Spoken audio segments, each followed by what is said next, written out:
Bolivia. I've got this beautiful sunset coming down. I can see from my kitchen window. I'm going to open the window.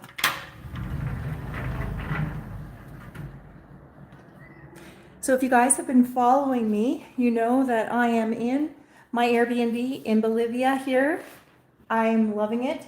I am exploring the area so far. I've seen La Cancha market. I have walked around the city. I found the Hooper Mall on foot. I've done a few things, but I haven't explored ways that I want to, and that is like hiking and exploring the Nancy Trekker way. What have I been doing? But I've been mostly like just walking around the city. Just gonna make some tea here. I thought I boiled the water earlier, but it's ice cold, so I'm gonna try it again.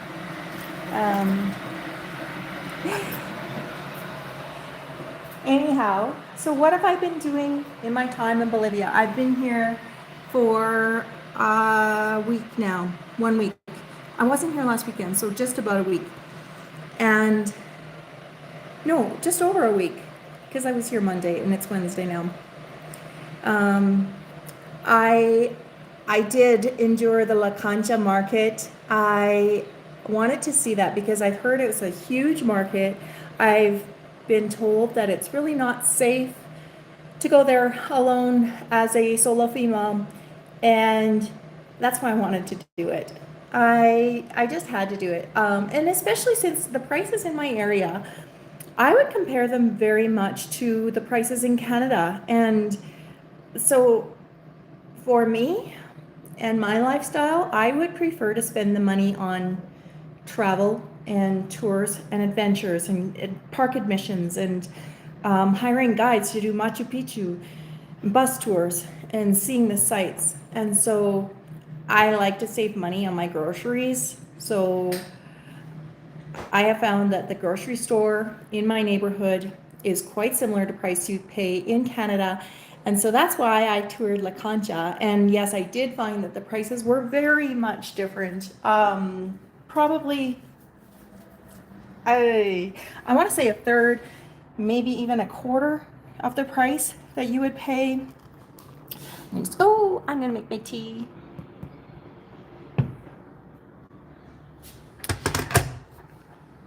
So the prices are about a third to a quarter of what you would pay in my neighborhood or in Canada. And so that makes a big difference for me. So I'm going to start shopping down in the local markets. I also found that if I walk, I've been walking toward the Fidel Anse Park so far, and I found that when I walk the other direction, when I walk towards the Avenue Convolution, I found there are some shops and some restaurants and not really markets, but the markets on wheels, the carts selling goods. I have found that there are some places that you can go up that way to buy anything that you need at a more economical price. So I did that the other day. I went to buy some supper last night, dinner last night. I went that way for dinner last night. I found some delicious chicken and rice. It was very nothing special. I paid, gosh, I think it was only 20 Bolivianos, which is $4 Canadian per meal. And it was one piece of chicken and some rice and some delicious sauce. And for 20 Bolivianos, that is right up my alley. And then when I was walking back to my suite here, I found it was an egg truck, basically. It was a truck driving down the street with a whole bunch of eggs in the back in cartons, and I bought some. First I watched. This is how I do it. So first I watched to see how other people were buying eggs, and they just approached the truck, and the guy was sitting in the cab waiting for people to approach him, I guess. And so they just approached him, and he told the guy ahead of me it was 20 Bolivianos for a flat, and a flat is 2.5 dozen eggs. So 20 Bolivianos, as I said, that's $4 Canadian. $4 Canadian. $4 Canadian for 2.5 dozen eggs. That's a deal. So I ended up bringing 2.5 dozen eggs home, and they're in my fridge. I'll show you. Here's what's in my fridge so far. Oops, I pressed it twice. All right, we've got one of those massive avocados. I've been raving about how big the avocados are here. They're huge. This was a little one, the size of my hand. My tomatoes, I've got green onions, some yogurt, which yogurt they sell in bags. So I had to dump out what I didn't use into a bowl. I've got lettuce, cilantro, which I paid too much for. That was only 98 Bolivianos, like 1 Boliviano, but still that's way more expensive than what I could get in the market. I've got a few Pasena. These are their local beers here in Bolivia. They're really good cold. It's a Pilsner. And these are the eggs. 2.5 dozen eggs. The guy tied them up so they wouldn't leak or fall in my bag on the way home. And I made them all home safely. Oh, I gotta show you this. Look at this peanut butter. Look at this. You ever seen this brand of peanut butter? Mr. Mad peanut butter. Crema de mani is peanut butter. Of course, I've got jalapenos, salsa verde, limons, which are limes here, and more eggs. That's what's in my fridge. So what else can I tell you here? You guys, as soon as you jump on, make sure you say hi too. Put your name, put a hello in the chat. Call me names. Do whatever you like, just so I know you're on and who you are, and the others do too. So this weekend, I am going to a national park here in Bolivia called Toro Toro. I have been researching it, and apparently you can only get to it from Cochabamba. I'm here, so why don't I do it?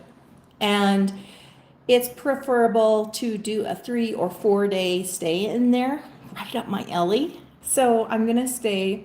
I'm gonna bring my backpack. I'm going to tent in Toro Toro National Park, and that's what I'm going to do this weekend. There's a big canyon. It's the second deepest canyon in the world.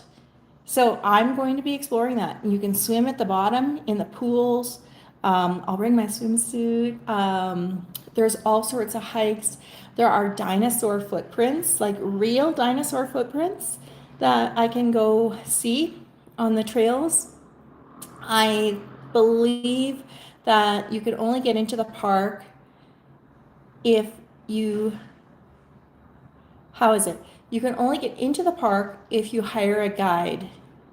And so I have to have a guide to hike on these trails.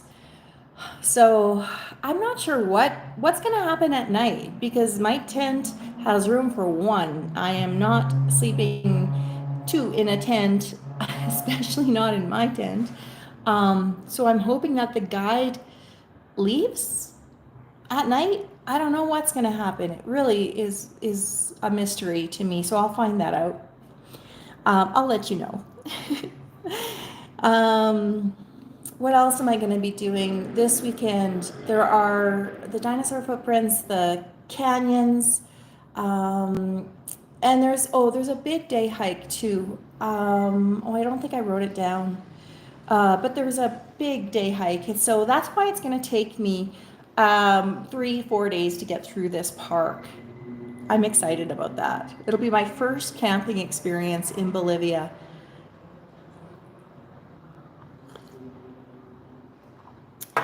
What else? Oh, I'm planning more of that bus tour in the Peru Hop bus tour that I'm doing later this month. So I figure the tours that I'm doing, I'm going to read my screen here. The tours are the Isla del Sol near Copacabana, and that's just a 4 hour tour. I'm going to do Lake Titicaca and the floating island tours. There are islands made completely of this reed grass, and I'm going to go and get a tour of those. It sounds fascinating. These communities have been living on these islands for hundreds of years. And the islands are just made out of reeds. It's incredible to me how they have sustained themselves and are able to live there for all these years.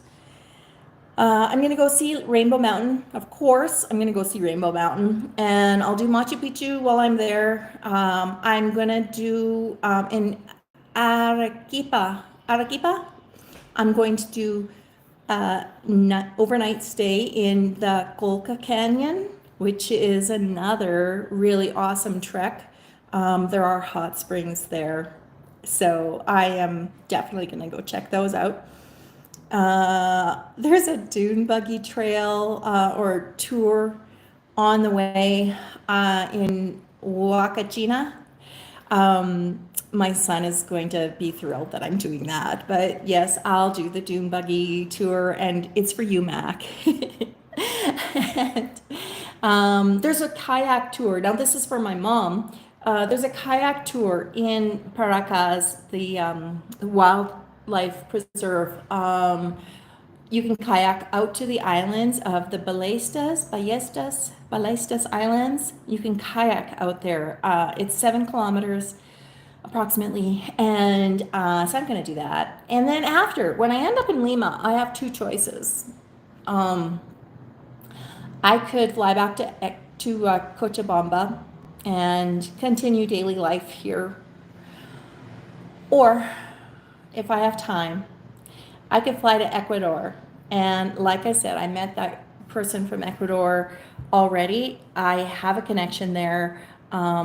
There are so many things to see around Quito and the Galapagos Islands. Otavalo is where my friend is from, so that's not far from Quito. So I may go there. I'll see if I have time. It's more economical if I do it in conjunction with this Peru hop tour because I'm already close. Ecuador is a bit of a distance away from Cochabamba here in Bolivia, so I'm gonna kick myself if I don't do it. I know I will, because I'll never get back there again, right? So unless I go next year. So I'm gonna try. I'm gonna try to get there to Ecuador. Otherwise, oh, I've learned a few things. So I was I knew that the phrases would be different in Bolivia than they are in Mexico. Some phrases, the language is the same. It's all Spanish. They speak Spanish here, the same they do in Mexico. But even in different parts of Mexico, the dialects were different. So the certain phrases. So for example, estoy enamorando. It means I love it. I'm in love with it. I'm in love with you. Estoy enamorando. That's what you say in Mexico. You do not say that in Bolivia. You say here, you say estoy camote, which actually translates to I am sweet potato. But that's what they say. That's their phrase for that. That's their phrase. That's how they say it here in Bolivia. Another one is tirar basura. I see signs all over the place. In Mexico, they said no tirar basura, which means don't throw your garbage here. Here, it's a different word, and I can't even think of it, what it says, but it's a different word. It says something else, not tirar basura, it's something else, basura. So I know it means the same thing, don't put your garbage here, but they say it differently here in Bolivia. If you know what it is, just drop that in the comments for me, please. My brain is not working. What else here have I got to share with you? Oh, So I know what else. My channel hit a milestone today, and I'm so grateful, so thankful, so proud, and humble at the same time. My channel hit 1,500 subscribers today. Yay! I am so blessed to have this community of supporters behind me, and you guys are the best, really, because you have given me some direction, you have given me inspiration, you have given me so much. I know you think I give you the videos or I give you inspiration, but in reality, it's the opposite. I have learned so much from you guys. And on this journey, because YouTube's a journey, everyone says that. It's not just a phrase, though, it really is. On this journey, I have learned so freaking much from you guys, and about the business of YouTube. So thank you, guys. Nobody's putting anything in the chats. There's no one on today. I guess, you know what, it is October. I guess people are back to the grind. They've got Zumba classes. My friend Janine said that's where she's off to. Everyone's got their daily lives, and I appreciate that too. So I'll sign off here. Tomorrow, though, oh, before I say that, I'm going to tell you about my plan for this weekend's video. So I was going to do one of those ugly videos where I just talk about myself and introduce myself, and I actually did. I went to the park and I recorded it, or whatever. I talked for 26 minutes, but when I uploaded it to my computer, there's no sound. There's no sound. I am on camera for 26 minutes, and here I am. Nothing, no sound recorded. So I'm changing the game plan. I'm going to do a video about my 20-mile hike. This was the biggest hike I've ever done in one day, 20 miles and 480 stories. Is that possible? It's 48, let me see. Okay, 1,464 meters, which is, oof, I think I closed the window. I did. I closed the window. 1,464, okay, let me see. 1,464 meters, 2 feet is 4,803 feet, which was 480 stories. If each story is 10 feet tall, 480 stories. So I'm going to do that video for this weekend. Be sure to check that out. And I'll do my ugly video another time when I feel like it, when I'm more inspired. But what I was going to say before, World Mental Health Day is tomorrow, October 10th, and I think we all know someone who suffers from mental health disorder, ailment, issues, whatever you want to call it. So just keep those people close to your heart tomorrow and every other day. And until next time, I'm signing off. Happy trekking. Bye, everybody.